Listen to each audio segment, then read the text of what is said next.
This is the most important and crucial period of your lives, for what you do now and what you decide now at this age may well determine which way your life shall go. And whenever a building is constructed, you usually have an architect who draws a blueprint. And that blueprint serves as the pattern, as the guide, as the model for those who are to build the building. And a building is not well erected without a good, sound, and solid blueprint. Now, each of you is in the process of building the structure of your lives. And the question is whether you have a proper, a solid, and a sound blueprint. And I want to suggest some of the things that should be in your life's blueprint. Number one in your life's blueprint should be a deep belief in your own dignity, your own worth, and your own somebodyness. Don't allow anybody to make you feel that you are nobody. Always feel that you count. Always feel that you have worth. In your life's blueprint, you must have as a basic principle the determination to achieve excellence in your various fields of endeavor. You're going to be deciding as the days and the years unfold what you will do in life, what your life's work will be. And once you discover what it will be, set out to do it and to do it well. And I say to you, my young friends, that doors are opening to each of you. Doors of opportunity are opening to each of you that were not open to your mothers and to your fathers. And the great challenge facing you is to be ready to enter these doors as they open. Ralph Waldo Emerson, the great essayist, said in a lecture back in 1871 that if a man can write a better book or preach a better sermon or make a better mousetrap than his neighbor, even if he builds his house in the woods, the world will make a beaten path to his door. That hadn't always been true, but it will become increasingly true. And so I would urge you to study hard, to burn the midnight oil. I would say to you, don't drop out of school, and I understand all of the sociological reasons why we often drop out of school.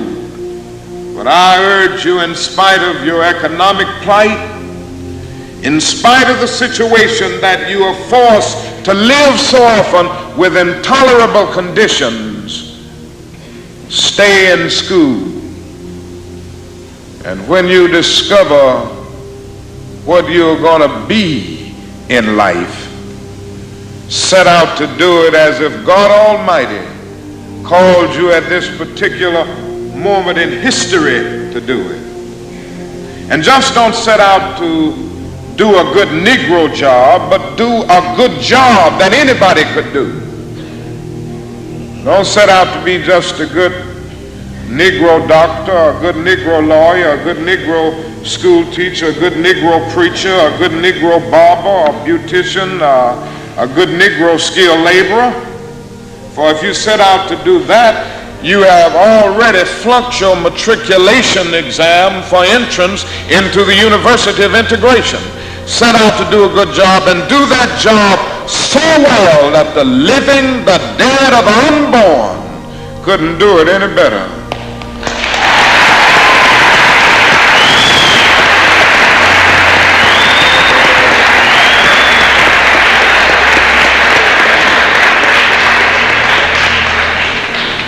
Falls your lot to be a street sweeper. Sweep streets like Michelangelo painted pictures. Sweep streets like Beethoven composed music. Sweep streets like Leontine Price sings before the Metropolitan Opera. And sweep streets like Shakespeare wrote poetry. Sweep streets so well that all the host of heaven and earth will have to pause and say, here lived a great street sweeper who swept his job well.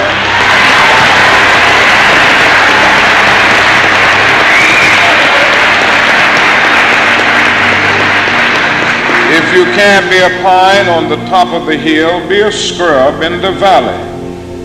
But be the best little scrub on the side of the rill. Be a bush if you can't be a tree. If you can't be a highway, just be a trail. If you can't be the sun, be a star. For it isn't by size that you win or you fail.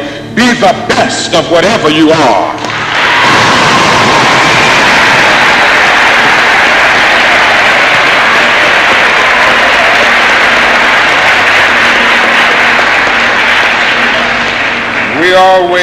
We already have some noble examples of black men and black women who demonstrated to us that human nature cannot be cataloged.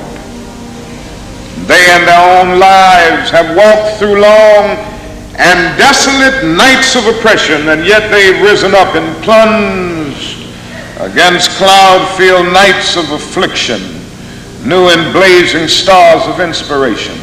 And so from an old slave cabin of Virginia's hills, Booker T. Washington rose up to be one of America's great leaders. He lit a torch in Alabama, and darkness fled in that setting. Yes, you should know this because it's in your own city.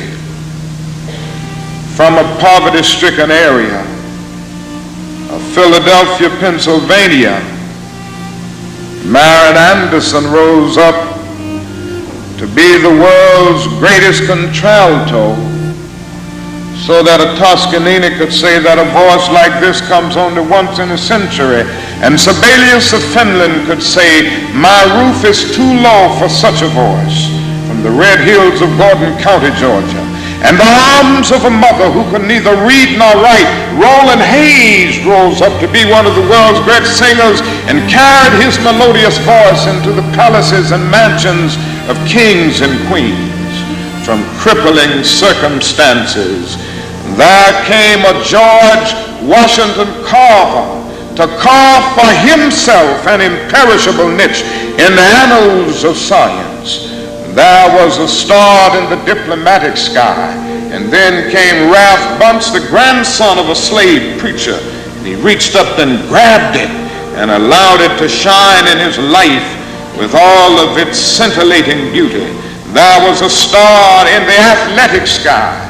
And then came Jackie Robinson in his day, and Willie Mays in his day with their powerful bats and their calm spirits. Then came Jesse Owens with his fleet and dashing feet. Then came Joe Louis and Muhammad Ali with their educated fists. All of them came to tell us that we can be somebody, and to justify the conviction of the poet, fleecy locks and black complexion cannot forfeit nature's claim. Skin may differ, but affection dwells in black and white the same. And if I were so tall as to reach the pole, or to grasp the ocean at a span, I must be measured by my soul. The mind is the standard of the man. And finally,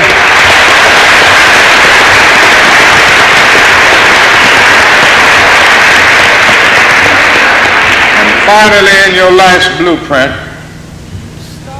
must be a commitment to the eternal principles of beauty, love, and justice. Don't allow anybody to pull you so low as to make you hate them. Don't allow anybody to cause you to lose your self-respect to the point that you do not struggle for justice. However young you are, you have a responsibility to seek to make your nation a better nation in which to live. You have a responsibility to seek to make life better for everybody. And so you must be involved in the struggle for freedom and justice. Now, in this struggle for freedom and justice, there are many constructive things that we all can do and that we all must do.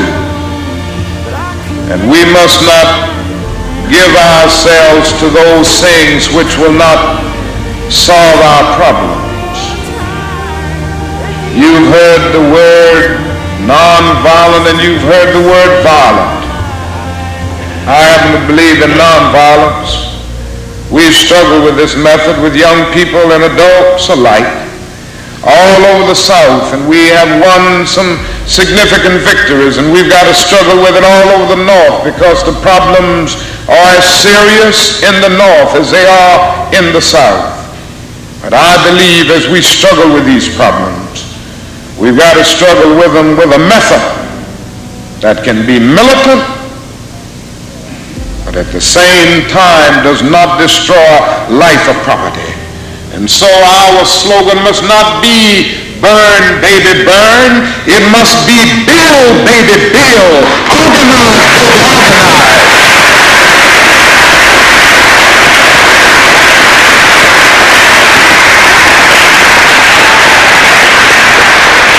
Yes, our slogan must be learn, baby, learn, so that we can earn, baby, earn.